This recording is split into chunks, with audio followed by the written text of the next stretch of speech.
So, good evening, everyone. And thank you for coming. Thank you to BIC. Before we're here because of Sumathy's book, which is this really short and really fantastic guide to switching to a career in the social sector, nonprofit sector, whatever you choose to call it. But before we start, how many of you are here because you are contemplating a move uh, out of your existing job and into the social sector, and you're curious?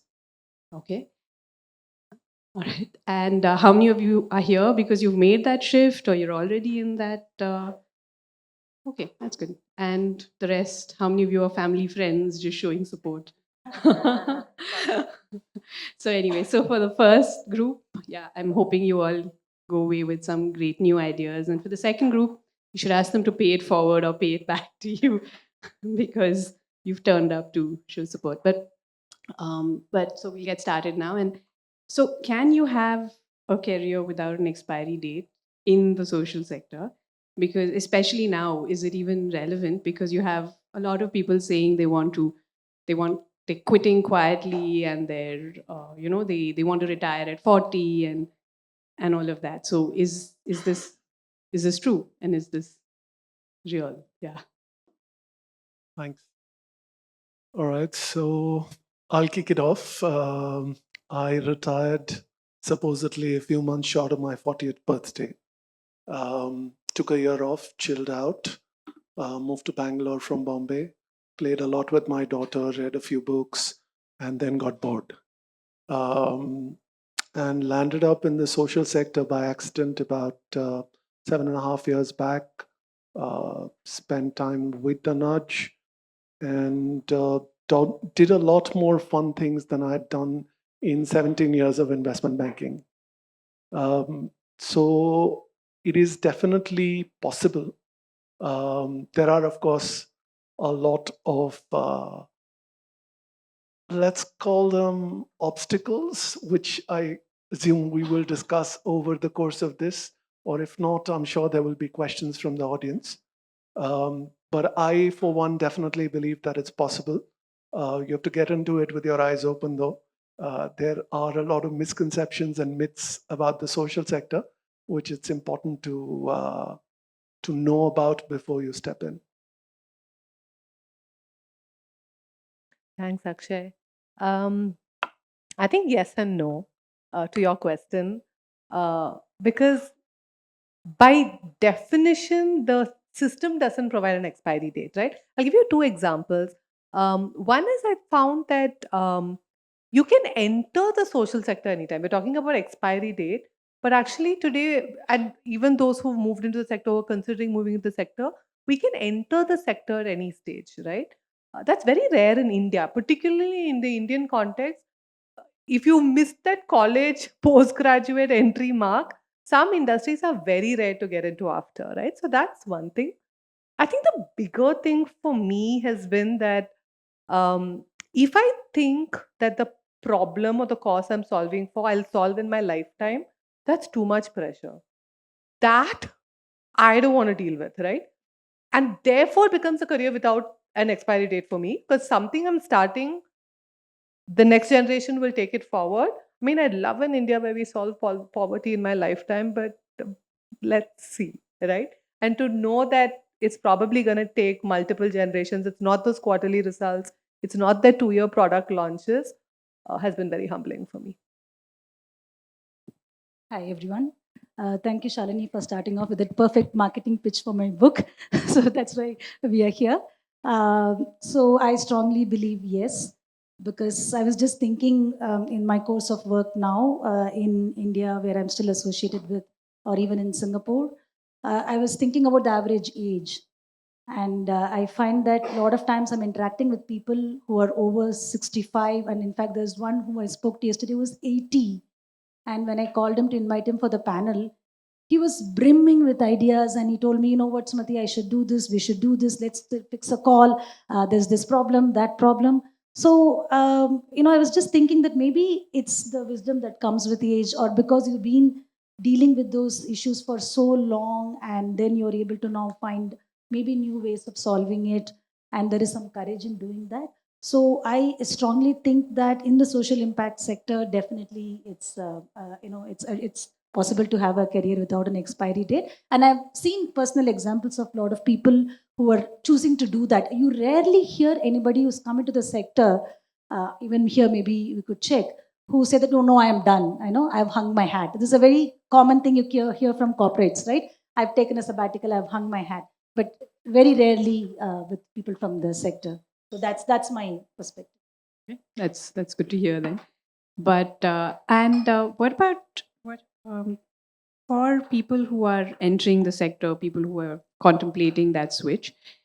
Do they have to look at it necessarily as corporate versus NGO or corporate versus social sector? Because it seems the idea of switching is that you leave one behind fully and go into the other. But in any job, in any sector you're in, you have to have purpose. You have to bring your full self to work.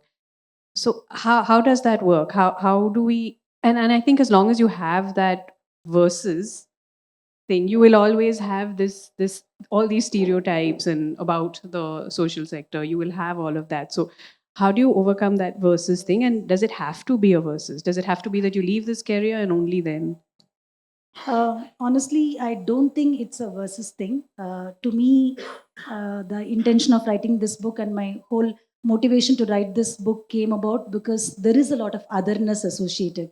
It is always pitched as the other. Why does it have to be? Because it's also a job. Of course, you bring a lot of purpose into it, you bring a passion into it. But we also know, and from this set of people who I'm sure are highly skilled in their own profession, that it does give you that opportunity for the growth. So it's not that. But to answer your other question, why is it then we are promoting this? What I found in my own experience, and when I spoke to people whom I interviewed for the book, is that the possibility of you finding that fullness, bringing your fullness to work, is definitely higher in NGOs than in corporate. I was again chatting with a young girl who worked with me in Tide and who left and joined a corporate for some other reason. And she actually wrote a mail to me later saying that this is the best I've had. I know now I have the title and the salary, but that energy that I had, the excitement, and every day I would get up and come, that is still not there. And sometimes I feel maybe what is people are seeking, perhaps not there in corporates, is the atmosphere, the conducive atmosphere to bring your fullness to actually make it happen. And maybe NGOs provide that. That's what I think. One of my favorite questions to answer, because one of our key programs that we do at ILSS is enabling corporate leaders to cross over to the social sector, right?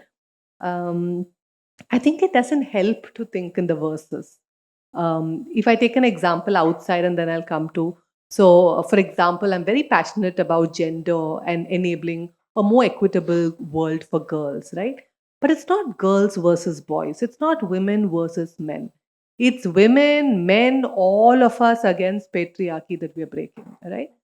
So similarly, when I think about social sector versus corporate sector, there are differences, right? So for example, in the corporate sector, when you travel, where you'll stay, how you'll travel is very different from the social sector. Let's acknowledge it. What your annual performance management system will look like, if you have one in the social sector, will look very different, right? Um, However, when I think about having a career in the social sector, I think what is common is the drive. Any career we choose it with a drive to say, I want to do something that's purposeful. I want to do something where I'm being my best self. The biggest difference where I find validation in the verses is I have many of my corporate friends who say, Archana, this is my work self, this is my home self. And I'm like, what? Like, it's the same person, no? How can you be different?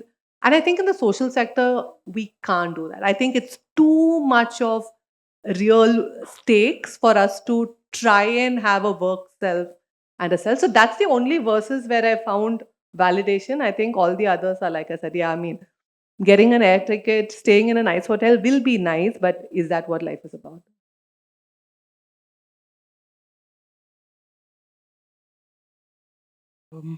For me, again, I don't think it's necessarily a versus. I think it's about where you are in your life journey.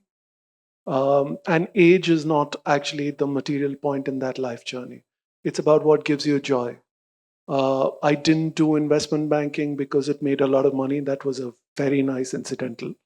Uh, I enjoyed that. I still do. It gave me privilege that enables me to do whatever I want today. But I enjoyed what I did. If you don't have passion for what you do, whether in the social sector or in the corporate sector, you're basically going to drain the joy out of yourself, right? At the end of the day, that's what's critical for me. So on both sides, I enjoyed what I did. Yes, there is some elements of versus, like Archana also alluded to, the stakes are higher in the social sector.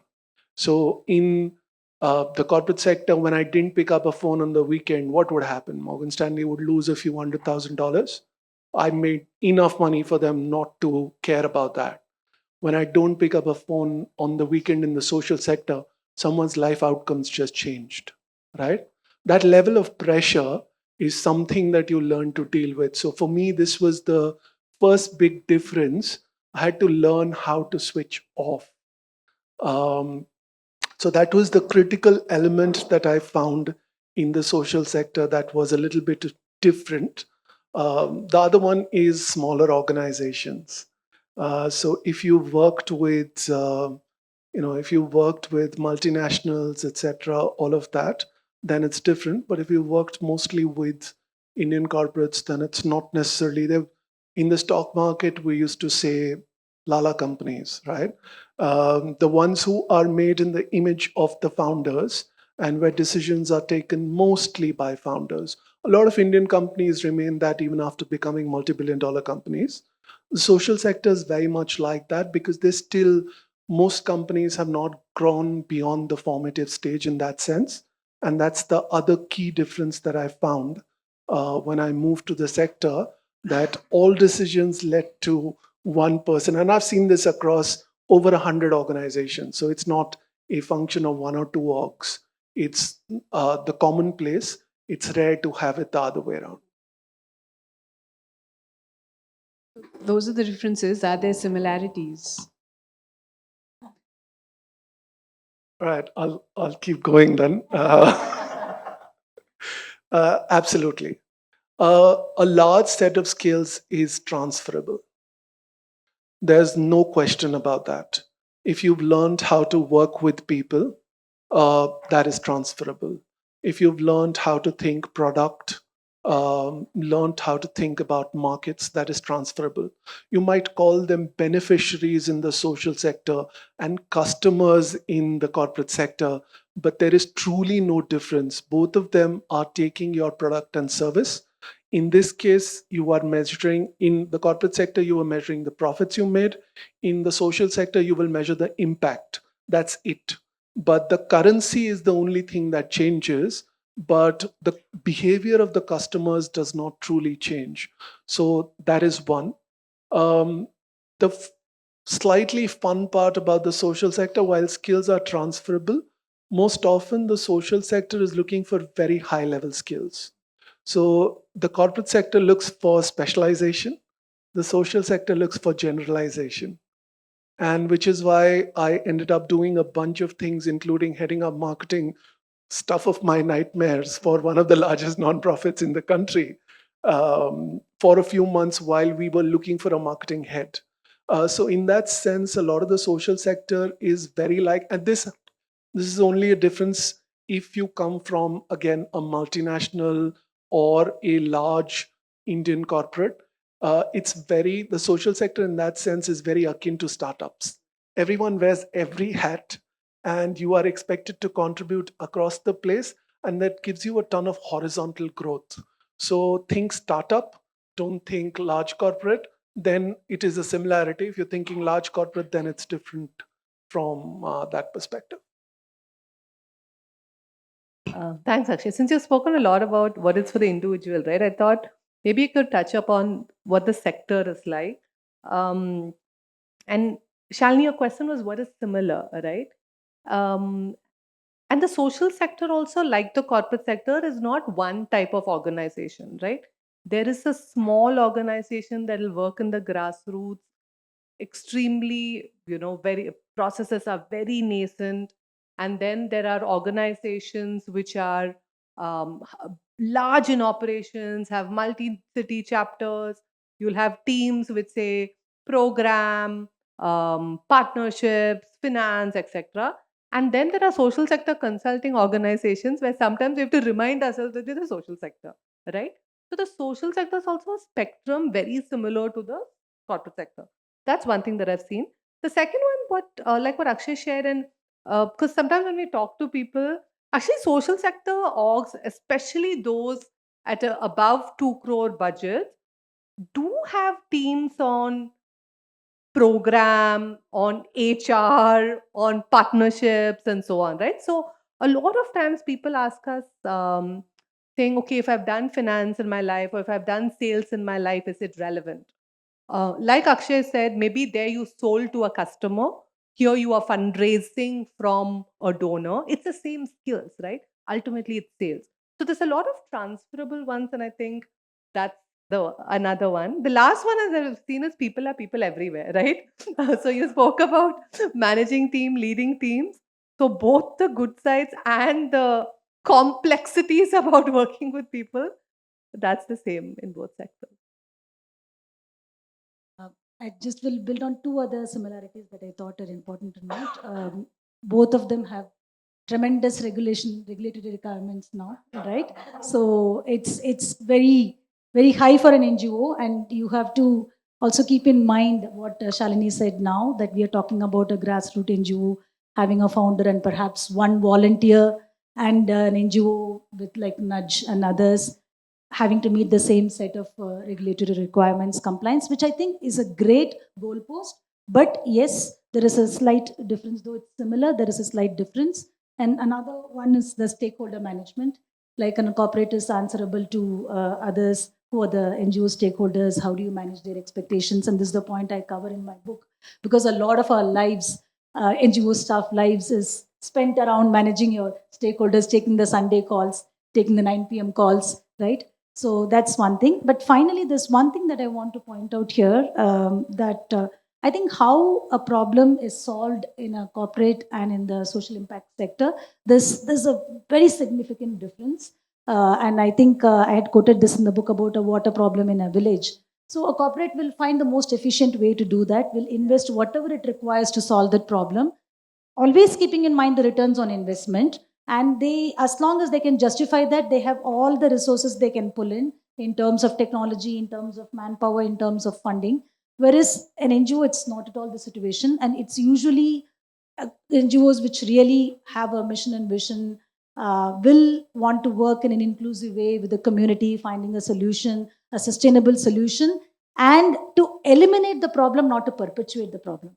Because the corporates find, I mean, I'm not blaming, but the market isn't perpetuating, right? That's when you grow the business.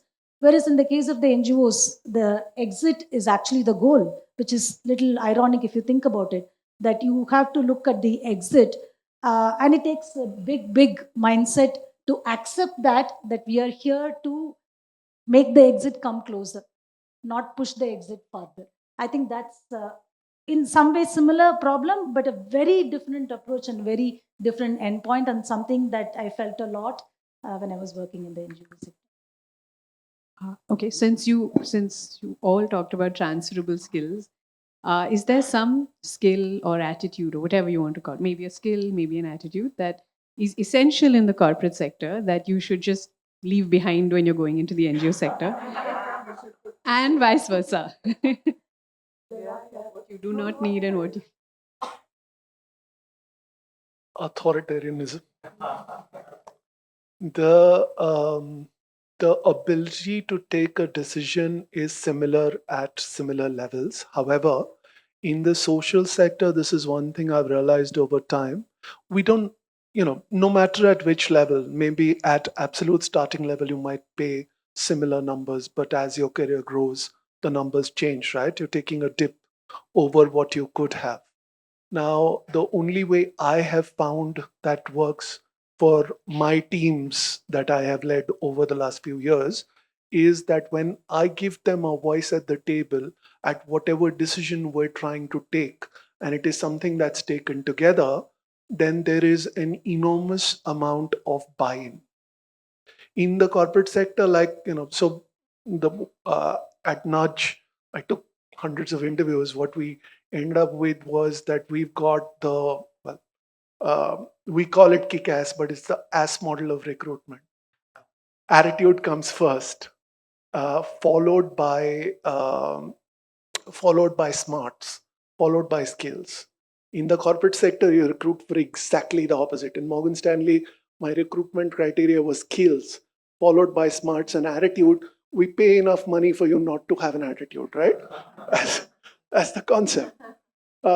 So actually bringing in some democracy, because I've found very often in the social sector, empathy is reserved for customers or beneficiaries. You need to have empathy at the table for employees.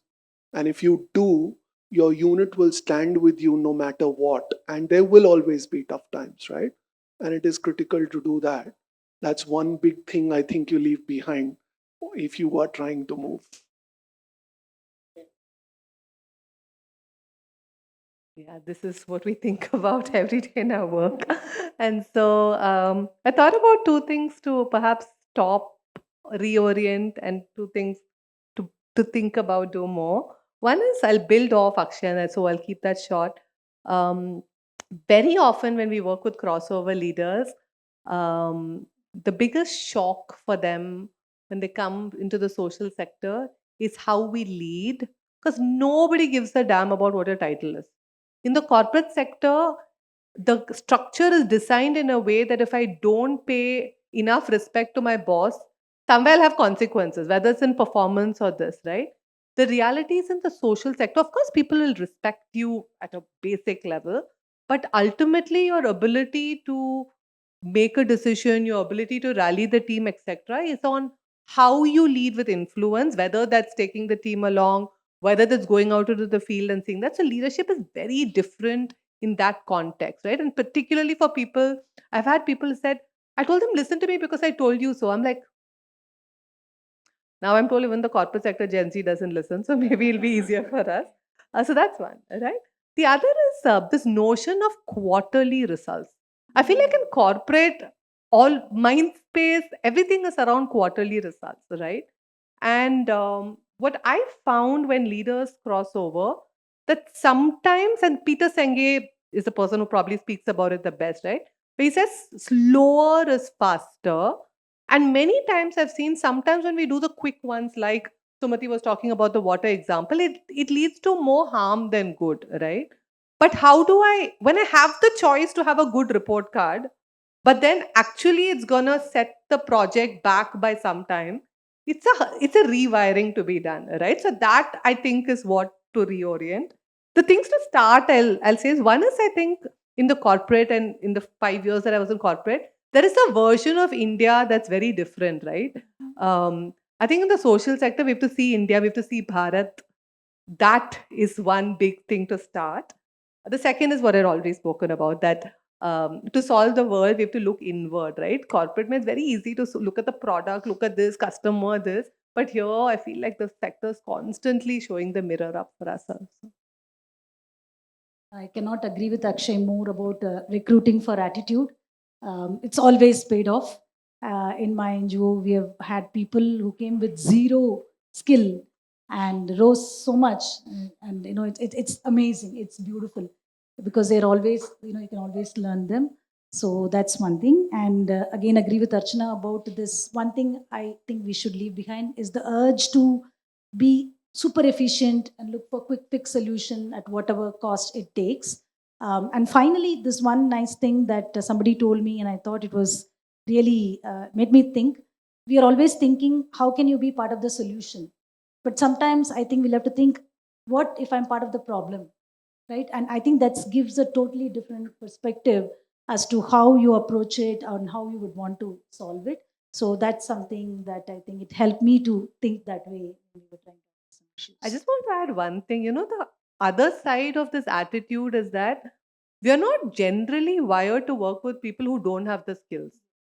That is a big one, right? Because then the learning curve in large organizations, there's still an ecosystem for onboarding. But otherwise, the learning curve will be obviously less steep than in the corporate where you're hired for skills, you have a boot camp, and then you're on that path, right? So that is another thing that I found for crossover leaders to kind of develop that empathy to say that they actually don't have a degree in that. They have not worked in that. They are putting up their hand and saying, I'm going to do it. They have the transferable skills. And so the learning curve tends to be different, which I think is another one to know. So would that be one of the reasons why? I mean, because you've been talking more about being more independent and taking more initiative as thinkers on the job, right? So is that also the reason why there are so many stereotypes about the way the NGO sector is? Oh, don't work there because, and I'm sure you all heard many of these becauses. Um, there's not enough organization, there's no hierarchy, and I mean, I don't think those are negatives, but for people who are looking at it from the outside, and I think your book goes into a lot of stereotypes. In fact, there's one part where you're even talking about how kids asked you, "Can I wear my what should I wear? Can I dress the way I want to if I work in the social sector?"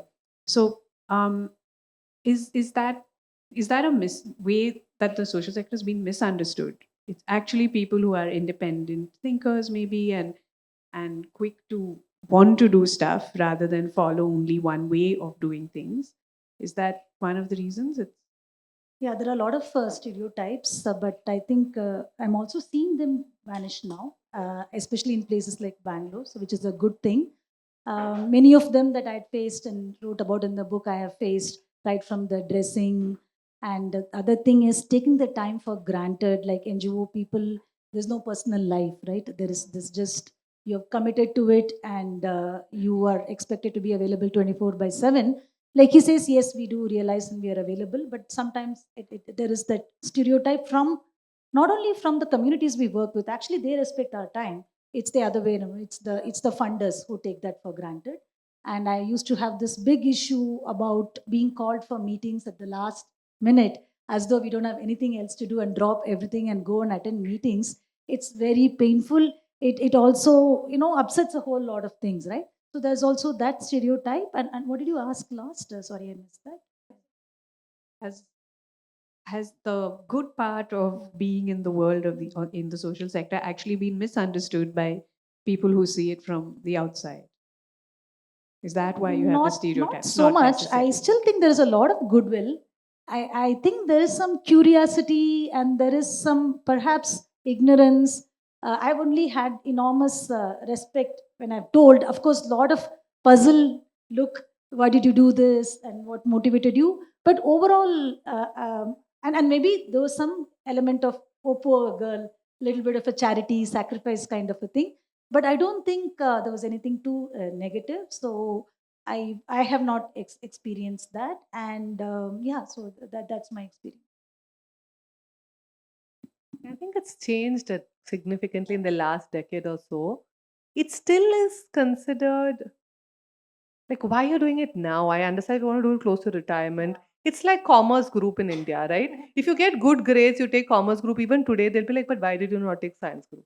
So I think that there is anyone who's choosing to re-enter the social sector before retirement, they're like, but you can do it later. No, why now? So I think that continues to remain.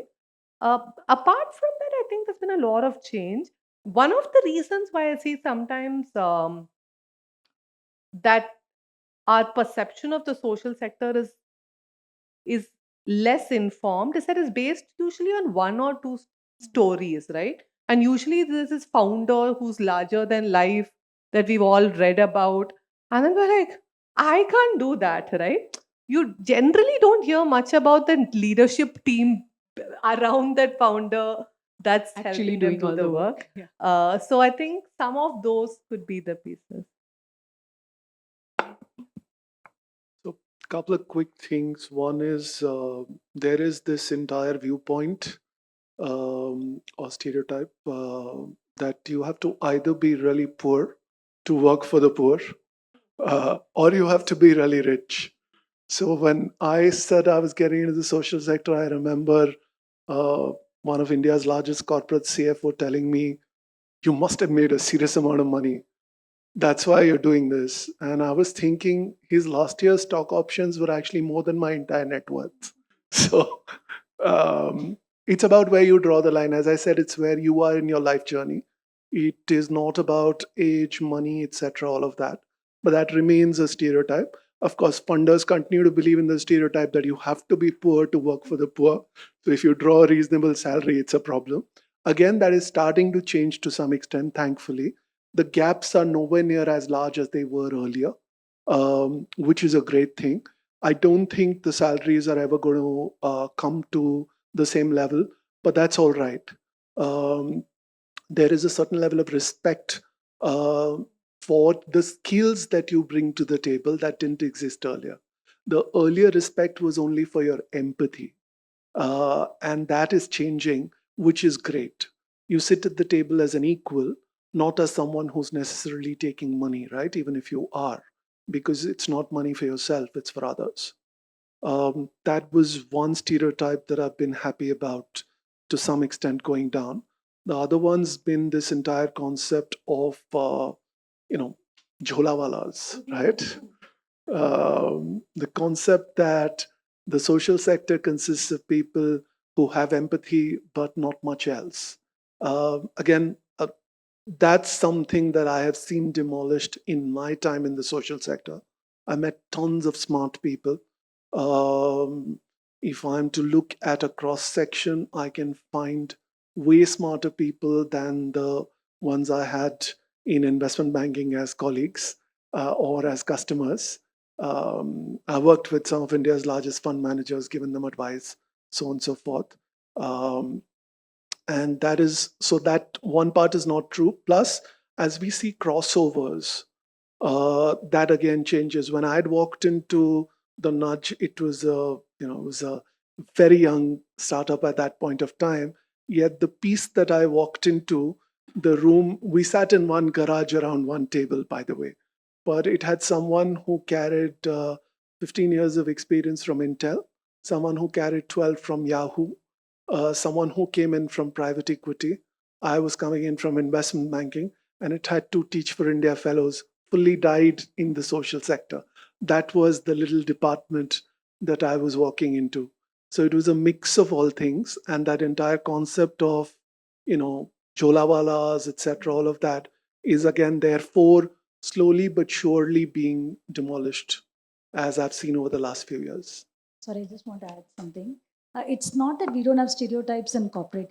Any job. In corporates also we always associate burnt out, and that may not be the case for many people. There are people who really love their corporate jobs. So I sometimes think it's convenient to have those stereotypes, and it helps to have that and to justify the actions based on the stereotypes. Sometimes I've tried to leverage that. It works in your way, and sometimes you fight that, so you have to be a little bit smart about how you want to tackle it. Sometimes you just live with it and just leverage it. Has since you're saying it has changed a lot and many of these things are no longer true, has the fact that you have these large philanthropic organizations which come in with that kind of mindset, is that what has changed many of these ideas, or is it just that it's been this many years and it had to happen, the change in the sector or the change in people's attitudes towards the sector? So I think more than the money, it's the diversity of the People stakeholders also, now. yeah, that's what I mean. Yeah, So, money for and example, people. when I came in 2010, we had only those traditional funders. The government, though the money was less from the government, it still was a significant funder. And then we had a few large multinational organizations funding in India. Then 2014 opened up the CSR. And then we have now social impact bonds. Then we have impact investors. Then we have the carbon markets. right? That's another thing which a lot of, at least the NGOs that I am associated with, the science and technology carbon markets. So the sheer diversity of the money, not just the money that is coming in, but the diversity of the sources actually has given a kind of a visibility and breaking the myths that was not happening before. For example, an HCL Foundation publishes a video about the work of an NGO. It immediately bursts a lot of myths or sets certain things right about the NGO's work than decades of work that the NGO has done. And similarly, if Golden Standard or a Vera website publishes an NGO project which earned so many carbon credits, then immediately that visibility is amazing. A WWF does this. So I think those efforts from outside, this new stakeholders who have their own goals to further, has actually helped the sector in some way.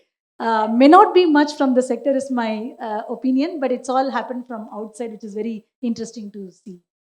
Moving towards the and from the verses. Yes. I think it's a little bit of chicken and egg, right? Because the organizations today in the sector are also looking very different. If you look at traditionally organizations that existed 15 years ago, they were more grassroots. They were more of the thing of you have to either be ultra rich or you have to be from the community to work in the sector, or you have to have a degree in social work, right? None of that is true for majority of people working in the sector today. At the same time, the reality is many of our non-profit agendas are driven by what the funder influences us to do, right? So like what Sumathy was sharing, one, of course, the funding has diversified. And there, like, for example, because there's so much more funding that's coming into the sector, that's why budgets have gone up for organizations, right? So today, 'cause we do the fundraising program where we talk about actually the challenge is not the availability of funds. The challenge is who has access to those funds. Because to get access to those funds, you need a fundraising team who will write those proposals, who will do the donor stewardship and so on. So I think it's both the evolution we've seen in India, which has the investment side has changed, and therefore the number of organizations today that are at a 10 crore is fundamentally different than it was a decade ago, right? So I think both of that. Yeah, fairly similar actually. Just one point to add. So, yes, there is definitely maturity. As you said, the sector's been around for a while. Both funders have evolved to some extent. You've got a few smart funders in the room who realize technology needs to be funded, as an example, or fundraising needs to be funded. There are funders who are focused just on that. They might not necessarily have the bulk of funds in there, but even small amounts of that can leverage quite significantly for the sector. The second is, of course, as Archana said, the sector itself has evolved. We've realized that, if you're working on the ground, impacting 10,000 people, making lives better, you are amazing. You've clearly earned a spot up there, right? In heaven or in the afterlife. But the point is that you're not going to solve the problem that you came in to solve. And if you're going to solve for a billion plus people, or at least a few 100 million people who are still poor based on the latest numbers, then you need to start thinking scale. And as that has changed, again, the sector's evolved. There are now organizations which are focused on ecosystem building, which are focused on actually enhancing the sector rather than doing direct work themselves. And the third element, which is probably, again, very critical, is India's got to a certain life stage in its own journey. We don't have a social security, right? We don't have a net with, and therefore it's been so difficult for the social sector to see a large influx of talent. Right? There have been 2-3 eras where talents from the 90s onward for the last 35, 40 years. There have been maybe 3 eras where talent has come in, but it's never come in to the extent that it has in the last 7 to 10 years, where there are enough people who are at a stage where they're saying, you know what, I'm all right. And therefore, and this is senior talent, right? See, there is always a ton of young folk heading to the sector. The drive, I am in awe of people who take that decision that early, even when they don't have the privilege. But that's never been a challenge, finding the young folk. but right at the top. And sometimes today the clear challenge is in the middle. We don't have middle management. We've got a bunch of senior folks who've come in. Youngsters have always been around. But that said, with those senior folk coming in, again, there's been a rethink, a re-strategization of how it needs to work. And that has also led to the change. So all three factors, I think, put together, a little bit chicken and egg, as Archana Yeah, said. I just want to add to that, right? So two things that comes to mind is um, there are some things that have happened in the last set of years that would have been unimaginable in the social sector earlier. I'll give you two examples of grants. One was during COVID, there was the Edel Give, and a couple of others came, launched something called a Grow grant, which was based on certain factors. The selected orgs got 50 lakhs, right, to completely use on capacity building for the sector, for their org. Now, otherwise, our L&D budgets are zero usually, right? And suddenly, orgs had 50 lakhs to be able to think through in a deliberate way. And it was very trust-based philanthropy, right? To say, we do the due diligence in identifying the orgs. You come back and tell us what you did with it, but we are not going to tell you invest only on this person, not that person, right? The second is more recently, some of you may have heard of this. It's called the Cocoon Project. Again, something unheard of in earlier times, which was they recognized that a lot of founders and CXO level leaders in the social sector, because the stakes are so high, are having severe burnout, right? And so this is a paid sabbatical for 6 months for people who spent about a decade in the sector and to be able to rejuvenate and come back. Now, these are things, if you told me when I had entered the sector, I would have been like, what is really happening? So I read think that in LinkedIn and I was totally surprised. And it was, I said, am I reading it right? It's yeah. fantastic program. Yeah, yeah. The second thing I want to say, Akshay, what you said was music to my ears only because our newest intervention that we are working on at ILSS is a management and leadership one for social sector leaders. Because in corporate, all of you have training days that you have to clock in, and all of us have executive courses that we go to. None of that is there in the sector, right? So we have the people with the right attitude, they don't have the skills, they do the programmatic work, but then when we want them to grow into management and leadership, because Teach for India, Gandhi Fellow, Young India Fellow, lots of good talent at entry level, but we're not able to guide them enough to grow into the leadership roles. And so, yeah, that's in fact one of the controversial questions we get asked is one day will the social sector leaders be ready for all the roles that the crossover leaders are taking today? It was something Yeah. because of everything you were just saying. But My, yeah. our assessment on this is the sector is too vast for it, that there'll always be space for both. So if we're, since we've talked about the sector a lot, so if we talk about individuals who want to enter it or have entered it in the early stages of it, what are the, would you need a different, I mean, this is a very corporate question in a sense, but for lack of a better way to put it, do you need a slightly different measure of what is success in order to measure your own? I mean, ultimately, everyone has ambition, aspiration, whatever you want to call it, right? Like, it may not necessarily be this designation and this salary. You don't, obviously, you're not hitting those milestones, or you don't have, you could, you may not, whatever it is. But what is that switch? How do you know as a person that you're doing okay in this sector after all? It can't entirely be about feel good, right? So there has to be something else. As a human being, you need something which fulfills that aspiration, right? It can't just. So, what are those measures in a sense that people would have to look for or could look for? Do they, or at least how do you set those measures for yourself?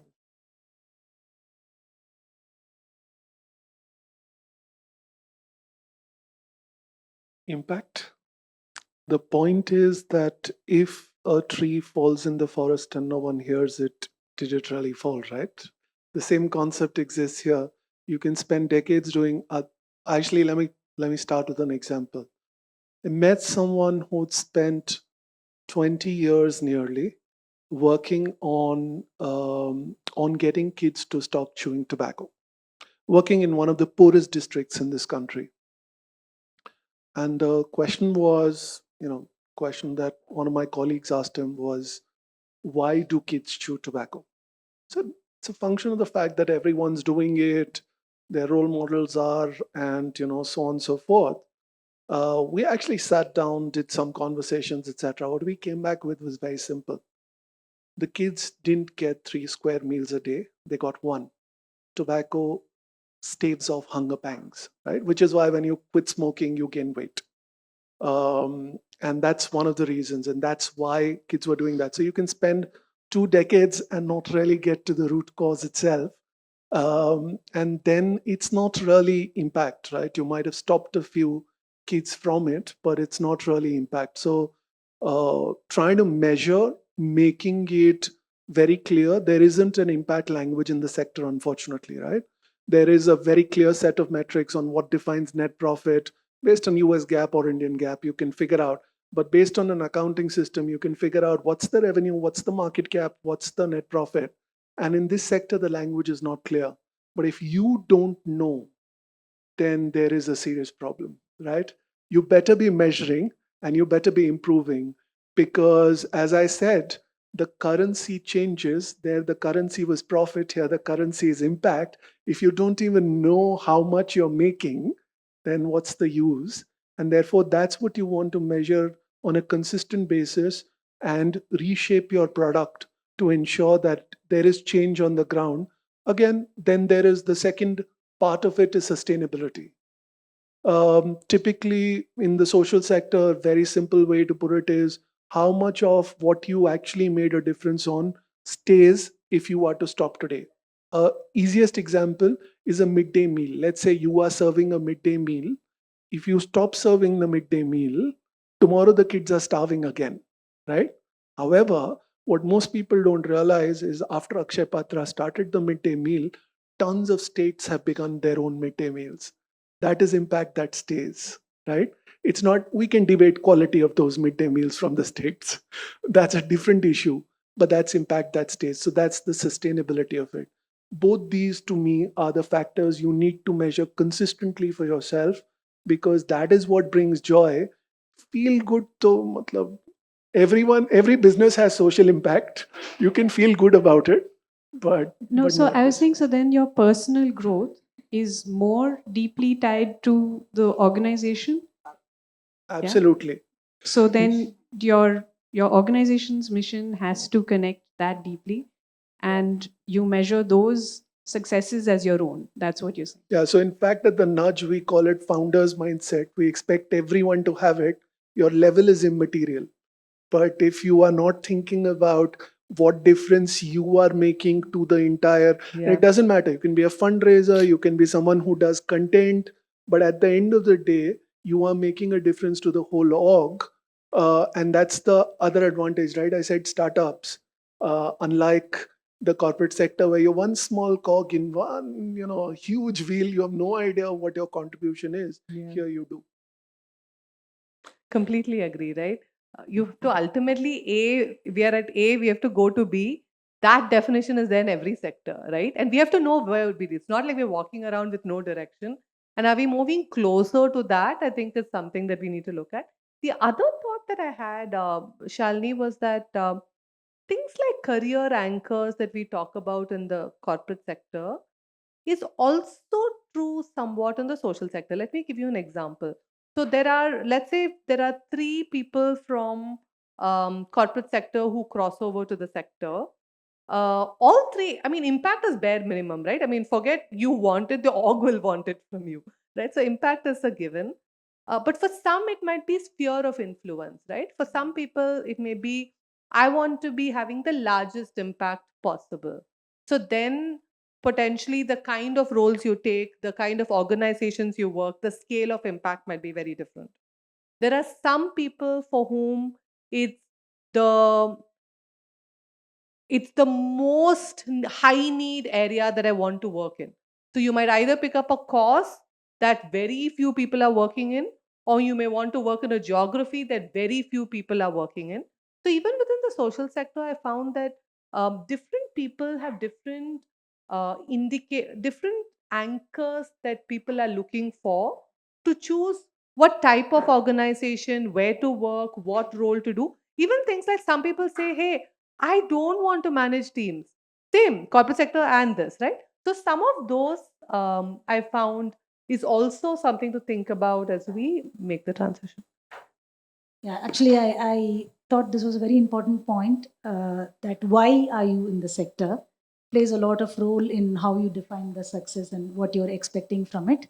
And maybe this is a slightly long-winded answer, but success is highly personal, right? What one would expect or one would define it. Also, it changes with your age, with your family situation, with external conditions like COVID time. Success meant something else entirely, right? So the outside environment plays a role. But I was just thinking that what if you did a thought experiment that if tomorrow you're told, Virginie tells you that you will get your paycheck, you will get to keep your title, then just don't show up for work. Okay, you can be at home, do whatever you want. How many of us will still get up and go and do be in the community or what we work with? I felt that I could do it, and a lot of people I spoke to were doing that. Like I said, irrespective of their physical condition, their age, many of them were actually doing it pro bono. So I think there is something there. Maybe it helps again what both of them spoke about, that living up to your full potential, but also creating an impact, which is not something away from what you're seeing. It's something that you can tangibly feel, if though it may take some time, and you're able to influence. That really matters, that finding that sweet spot where you are able to influence with your skill set and making that needle shift slightly, or even being able to see that move slightly, I think is a big satisfaction. So when we're okay, so assuming someone is on the edge, like should I not, should I make the shift?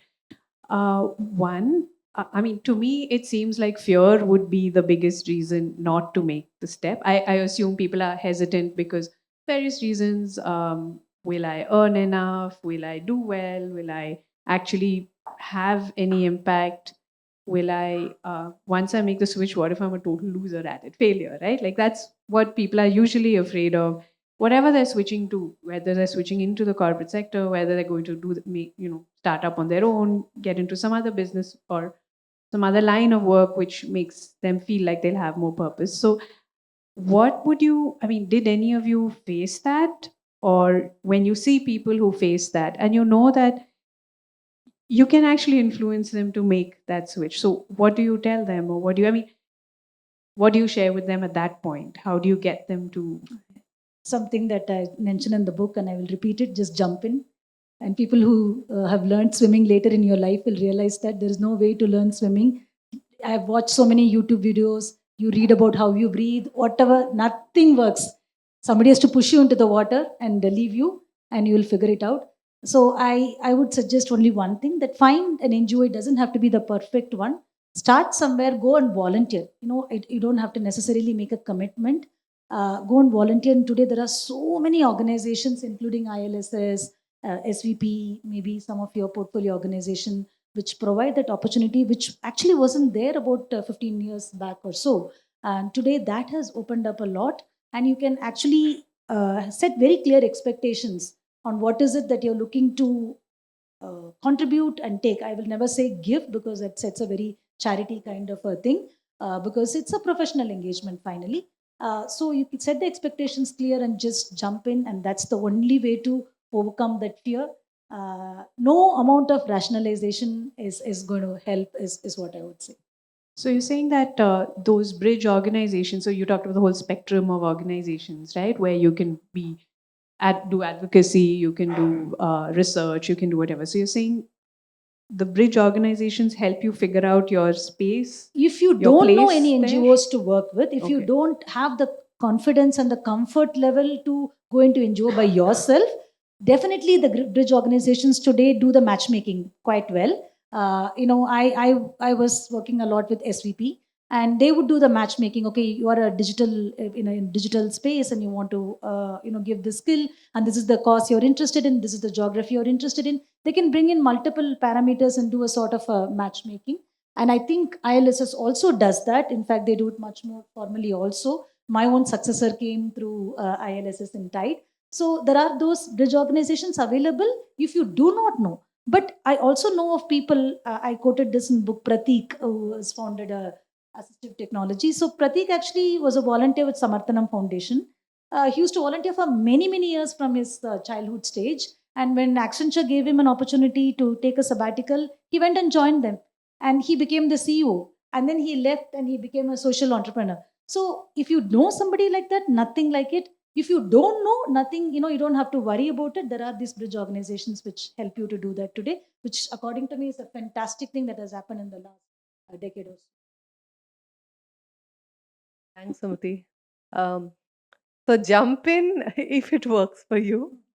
I'm the kind who would do the driving lessons properly, go on an empty road, then Same. take it on the Yeah, main same. road. So I think it depends on what it is, right? Where I do think this jump in works is at the start and at the end. So there's no point intellectualizing it, right? So if you want to do something, jump in and start. Don't quit your job and join an NGO. Start volunteering, start doing a project, start doing something once a week. There jump in, right? And then in the end as well, however, because as part of our crossover program, we also do placements where we do very structured emotion process. They meet the management team, and then everything happens. And yet, when they have to sign the offer, there is a bit of, am I ready for this? So there again, I'll say jump in, right? But in between, I would say you jump in if it works for you. Otherwise, whether it's through enablers like ILSS, SVP, or through today, if you go on LinkedIn, you'll just find so many people in social sector, in the organizations that you care about. Talk to people. We always talk to people. We often find people reach a point of, this is what I don't want to do, before we get to what we want to do in the sector. So I'm a big thing of talk, talk, talk, get to know, and then make an informed decision if it's a career switch, right? The other thing I'll quickly say is, and that may be my alarm. No, it's okay. Because I have all these alarms for set curd, wake up this one. So yes, it's so the other one, only thing I would say, Shalini, is to invest your family, because career choices in India is a family decision, right? Many times we have people who said, I really want to do this, but my partner thinks you're crazy. I can tell you my own example when I went to the US, when I did a master's in education, and I came back and I wanted to join Teach for India to lead the operations in Chennai. They were like, and I went from Infosys Leadership Institute, right? They said, we thought you'll join some McKinsey Leadership Institute or at least one Aon Hewitt. You want to join social sector? What did you do? Then I had to put them through an entire family education program. So I think investing the family is another important one. Yep. So first up, do the math. Okay. Typical investment banker. I did.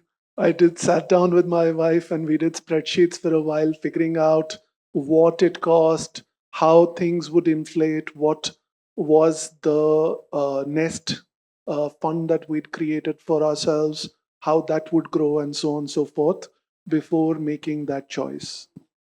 The second is, of course, it is a family decision. So, at the very minimum, your spouse, and if you're younger, definitely your parents need to be involved in it.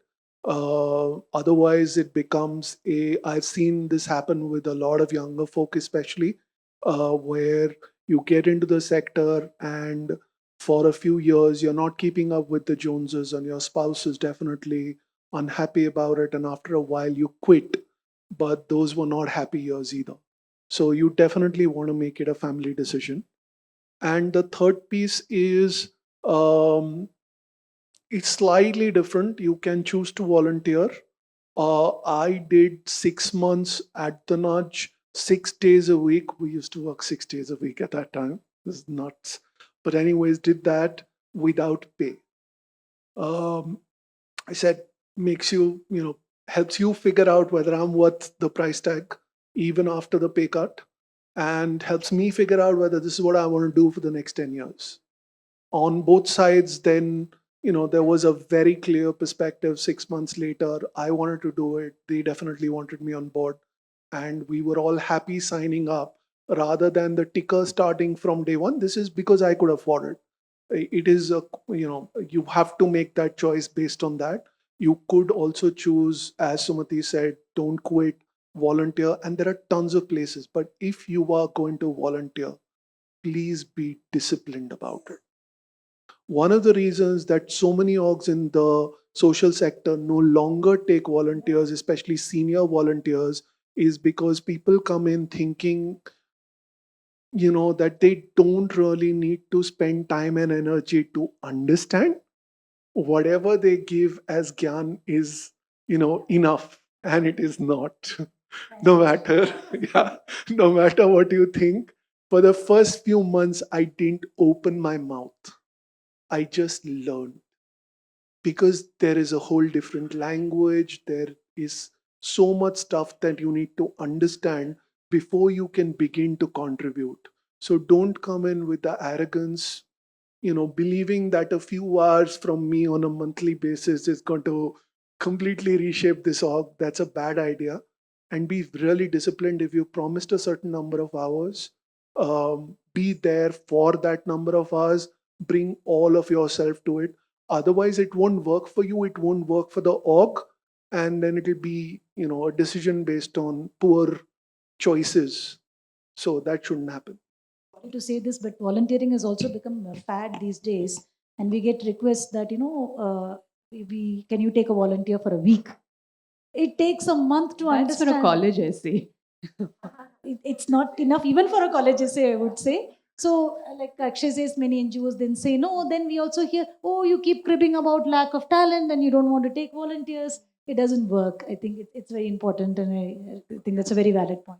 That goes back to something you shared, Sumathy, about it's not about giving, Yeah. because sometimes we've heard from organizations the number of times I had to follow up with that person to schedule a meeting. They said, Yes. who do they think she or he is, right? Like, if you want to help me, like, don't throw attitude, right? respect. And I think The kind of that is respect. It's a another red flag one. if somebody says giving when you're interviewing, either even for a volunteer, it's immediately a red flag. So, in a way, it does sound like there's a lot that, a lot of these practices, if you actually incorporate it into regular corporate life, you just have a better workplace overall. But quick summary before we open to audience questions.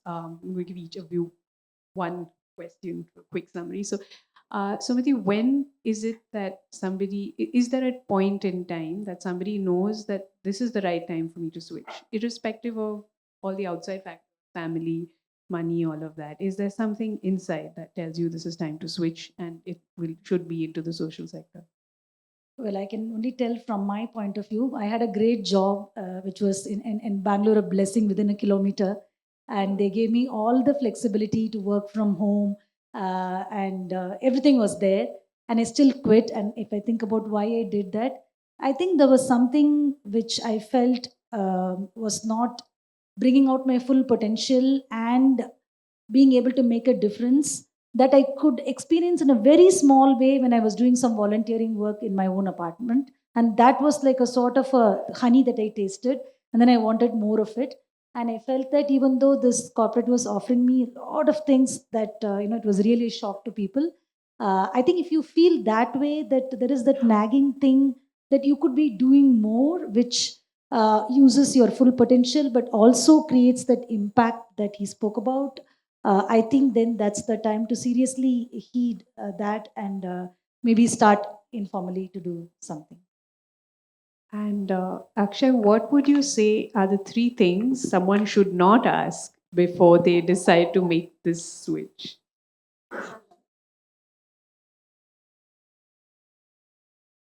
What time you leave in the evenings? Because at least at the early stage when you're learning, it's going to be critical for you to spend that much energy, that much time in picking up. Once you start contributing, I think there is enough flexibility to figure out your hours, do some remote, etc. All of that. The social sector traditionally, not in every case, but traditionally will offer you a lot more flexibility than there to define your role, to define your hours, etc. But if you're starting the engagement with that question, then you're coming at it with a retirement perspective. Bad idea. It is, the stakes are much higher, as we consistently all of us have said. So that is one thing that you should not be asking. The other one, at least I've seen is a red flag is basically this discussion of how many people are going to be reporting to me. Ouch. We don't have a lot of people, right? The largest orgs in this country in the social sector are a few hundred, maybe at a stretch, a couple of thousand people. And those are the large ones, right? The smaller ones are always going to be sub 100 people. So if you're going to measure, whatever you're measuring by team sizes, it's a really bad idea. That's usually the second.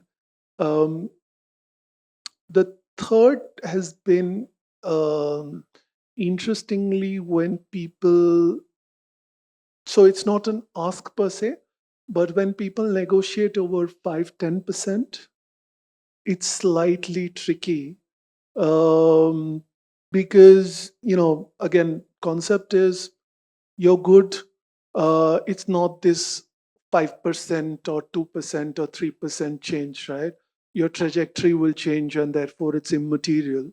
But if you are negotiating on that 5-10%, then the likelihood I've found in most of those cases, there are people who are also considering corporate sector jobs at that time. This is what they want to Most do definitely. for 6 months while they look at a job. So yeah. And Archana, what are the three things you should ask, unless you also want to add to the do not ask list? But what are the three things you should ask, would hope to hear from someone who's switching? I think one is actually what does success look like, right? I go back to impact because all of this feel good, all of that is yeah, it's there. But I think ultimately we want people who are excited about solving these complex problems, right? And so when both at ILSs as well as when we do the placement, I think candidates who are genuinely excited about what is the impact you're trying to create um, is a is a lovely one, right? Um, I think the second is the question on what should what would you expect from me given what you know of me, right? Because all of us hire for 70-60% and then that 40% we're betting on. So candid and in the social sector we find that there is more betting on that we're doing, right? So 40, it's very often it's like 30-40% where we're hiring for that and that 60-70% we're betting on something. So that I find candidates, because then it tells us that they actually know that it's not the same as shifting three sectors in the corporate, right? So I think that would be the second one. The third one is candidates who say, can I come and visit the work, right? Can I be in the field, whatever, can I come and meet the team, versus only the leadership. I think at the entries, at the process stage, these are questions that are like honey and a green flag.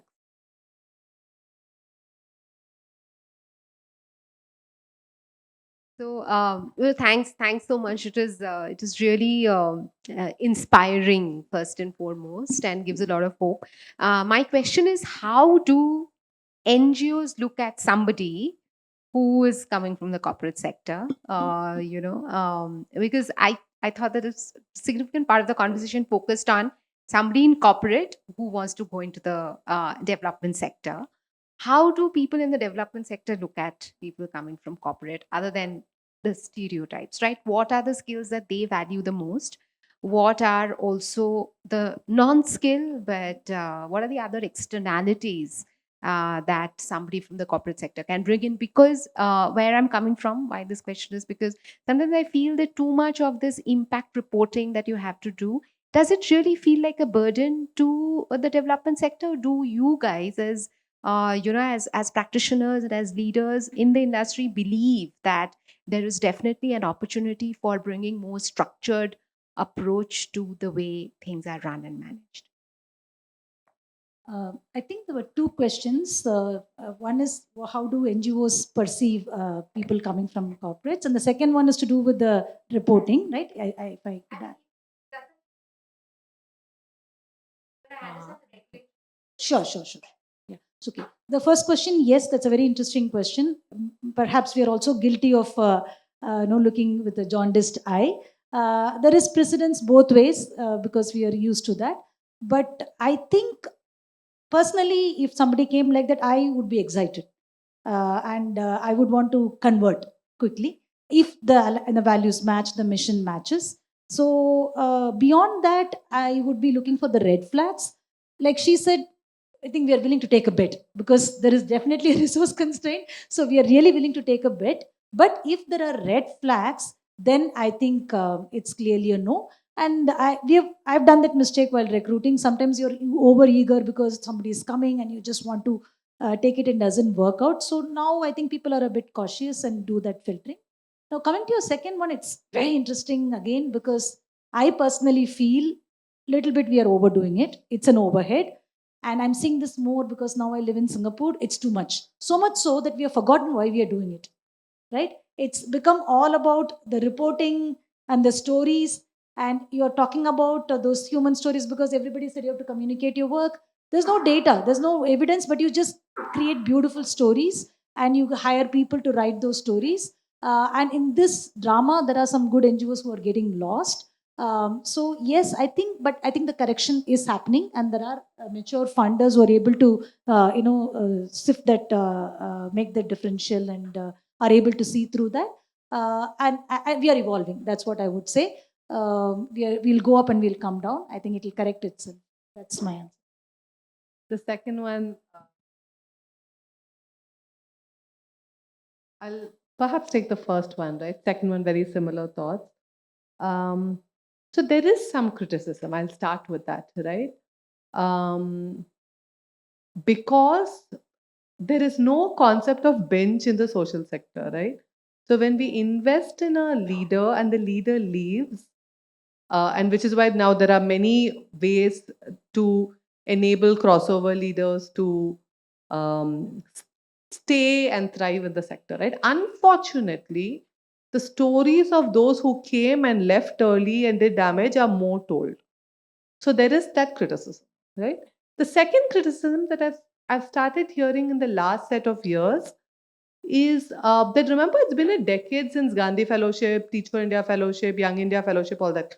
So there are lots of sector leaders also who are ready for leadership positions, right? So one of the questions that's coming up in the last set of years is, hey, if these people come in, where is our growth path, right? So there is some of that skepticism. Like I said, I think the pie is much more. We need corporate sector, social sector, government, we need everybody to come and work, but there is that skepticism. Where I see NGOs see value is one to scale. Remember, social sector leaders by definition are people who started this with passion, who know how to do this from 0 to 1, but 1 to 10, 1 to 100. So leaders who've grown businesses, who've scaled, who've innovated, are a prized possession in the sector, right? The second is a lot of sector people love the core work, but not building the institution. So you'll see in social sector leaders, for example, a lot of in programmatic roles, domain roles, fundraising, partnerships, impact evaluation, again, a big opportunity for. So that's kind of how I see it. Almost all the panel discussion has been about people who are contemplating a switch from corporate life into the social sector. My situation is a bit different. I'm 56 years old. I've retired about 6 months ago. And so my question to all of you in the panel is, what advice would you have for someone like me, who is, as Akshay said, more of a traditional entrant into the social sector, someone who's retired and who's looking for a meaningful life post-retirement? It's an open-ended question, I realize, but I'll just direct you to this new venture called Second Careers. I don't know if Sudha is here. She didn't come. So please visit the website secondcareers.com. They again do a matchmaking, especially for people like you. Wisdom Circle also does that. So there are organizations that are primarily for people who've hung the boots in the corporate and now want to do this another career. Yeah, there's always going to be space. I get about 3-4 pings a month on LinkedIn from people in similar situations. And the point is, if you've got discipline, you've got a certain skill set. Certain skill sets like finance, impact measurement, etc., are very valuable. And younger organizations who can't really afford would love to have, 1 day a week or whatever, something like that, from a time frame perspective, where you're willing to actually devote to that. If you're looking at a full career, then it's different than their second careers. But here is where volunteering, because you could volunteer with smaller orgs who can't necessarily afford even a reduced structure, if you have the privilege, is very, very valuable to take some of them from the 1 to 10 journey. Or you could then concentrate on the 10 to 100 journey for larger orgs. There's also this ivolunteer.com, right? Aarti's ivolunteer.com. Yeah. Hi. I have one question. I think you guys, the discussion gave a lot of clarity on similarities and differences between corporate and the social sector. But there's a middle ground as well, right? The social for-profit sector. Could you talk a little bit about the differences between social for-profit and non-profit, especially on the kind of teams you hire and also how you measure impact? So, social for profit or social enterprises, as they're called, is a fairly nebulous area, unfortunately. There isn't really a truly evolved definition for it. So, I'll give you my definition and then, based on that, figure it out. I see it as this triangle. At the top of the triangle, is basically, let's call it upper income. They're serviced by for profits.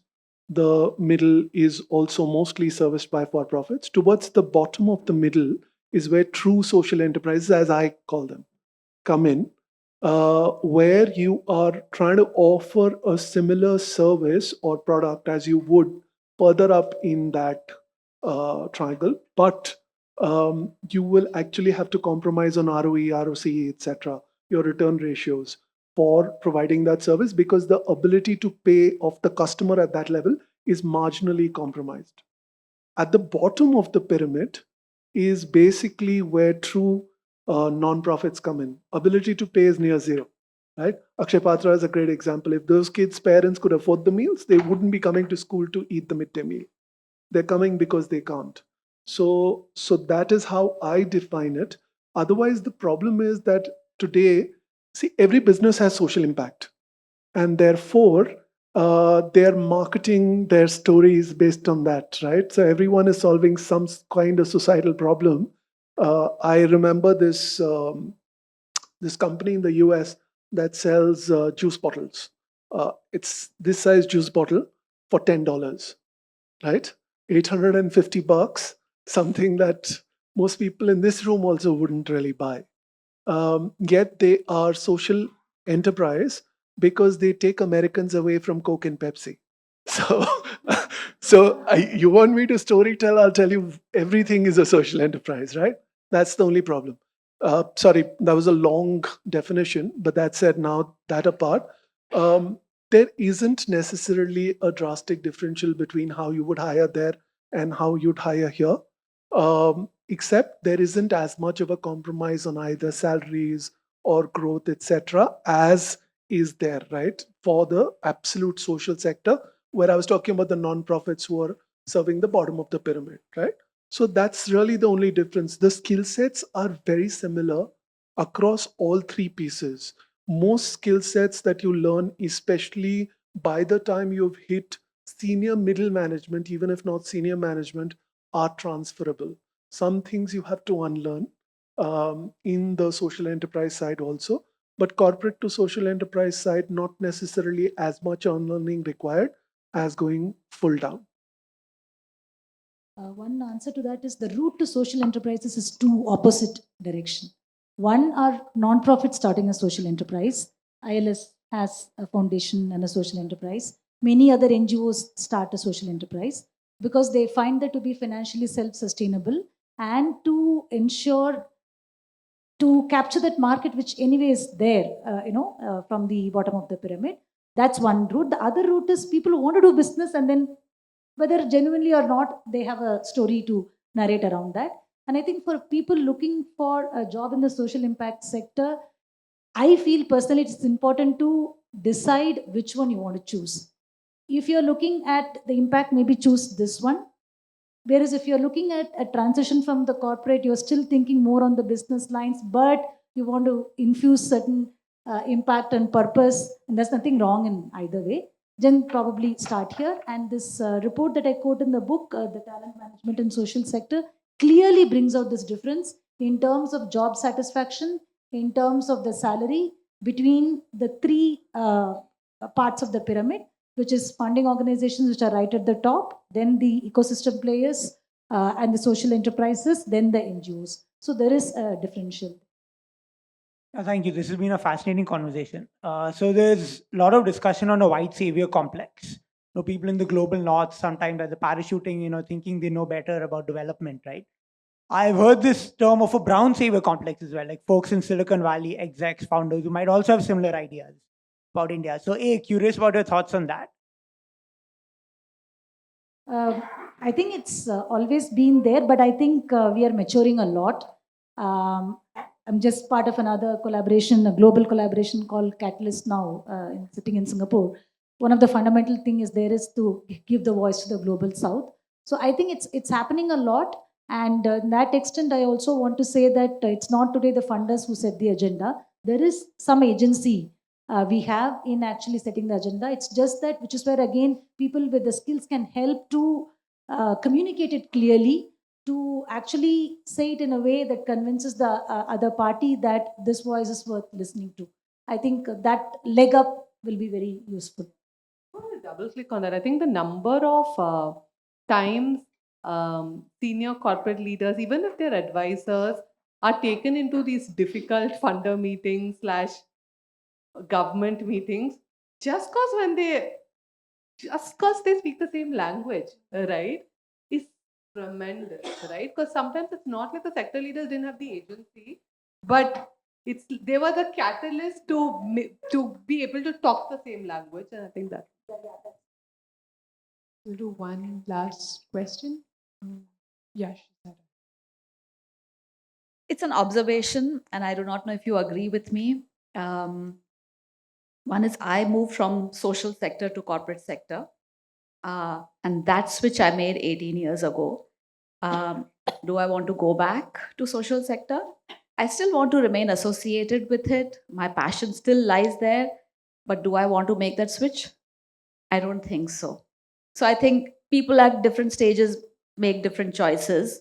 But I see in my circle that a lot of us want to be either advisors or we want to join the nonprofit board. Have you seen that happening? Okay, I can share really quickly because so both are crossover programs. So for our first and our biggest alumni base, we have over 500 people now who've gone through it as the leadership program, mainly for people to transition, right? But transition is a spectrum, and a majority of them start as advisors, consultants, so that's there. In fact, that's what also prompted us to launch the board leadership program for very senior people to sit on advisory boards. Governing boards is a different thing. It's for after once we break for. But advisory boards, ISDM does a course, Women on Boards. Again, it's this one Dwani Foundation based in the South also does that. So advisory boards is a great way to be involved so that without having a full-time commitment or this, but still to be engaged is definitely. Great. Thanks. Thanks everyone for coming. As Sumathy said, the books are outside. They're all here for a little longer. You can catch them, ask them a few more questions. Thank you for coming. Thank you to BIC. Thank you so much. Thanks, Sharon.